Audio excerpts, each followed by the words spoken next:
الحمد لله وكفى وسلام على عباده الذين اصطفى. أما بعد، أعوذ بالله من الشيطان الرجيم. قال الله تعالى: اقرأ باسم ربك الذي خلق الإنسان من علق. اقرأ وربك الأكرم الذي علم بالقلم علم الإنسان ما لم يعلم. وقال النبي صلى الله عليه وسلم: الدنيا ملعونة ملعون ما فيه إلا ذكر الله وما والاه.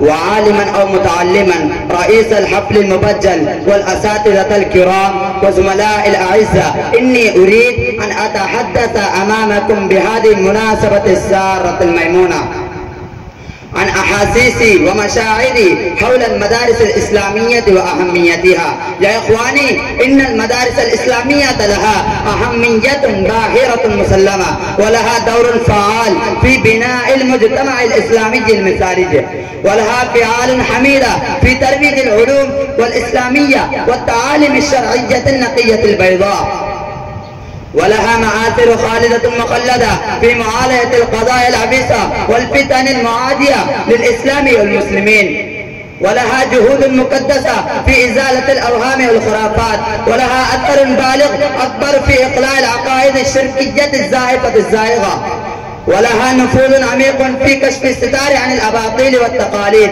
ولها عنان خاص في كفاح التحديات الجديدة المستمرة حول الإسلام وتعاليمه الساذجة البسيطة، ولها خدمات جليلة في إصاغة المجتمع الإسلامي في صبغة الدين وبوتقته، ولها سيادة دينية في طول البلاد وعرضها، بل من أقصى العالم إلى أقصاه، ولها سيادة تامة على أذهان العامة والخاصة، ولها تأثير كبير في صيانة القيم الإسلامية ومعالمها، ولها قوة نافذة أقوى في محاربة الحضارة الغربية التي تستأصل أصول المجتمع الإسلامي المتدين بغاية من السرعة، وهي منائر مضيئة يستضيء بها القوافل التائهة.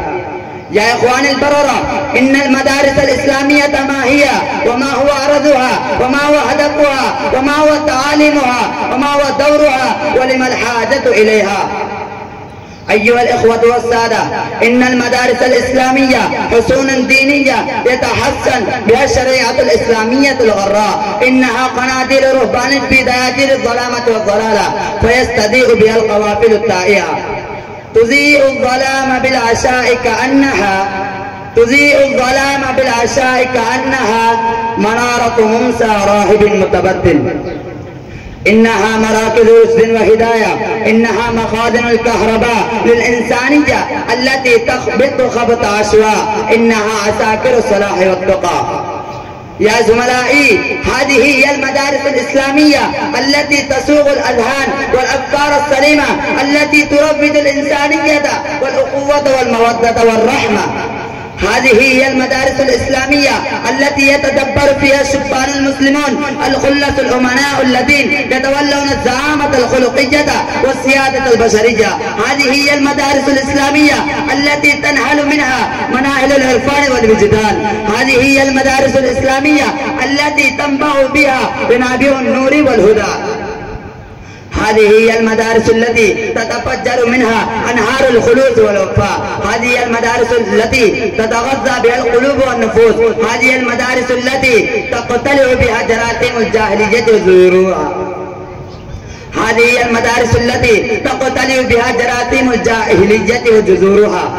هذه هي المدارس الإسلامية التي تتلالأ فيها روائع الإيمان واليقين. يا أحبائي، بعد هذه الحقيقة الناصعة البيضاء، كيف تكون هذه المراكز أوتار الإرهاب؟ وكيف تكون منابع البغي والفساد؟ وكيف تكون معاهد القتال والخراب؟ ولكن آسفا على العقول الفاسدة الشريرة الخبيثة التي تتهم هذه المراكز أوتار الإرهاب بتهم باطلة وافتراءات كاذبة.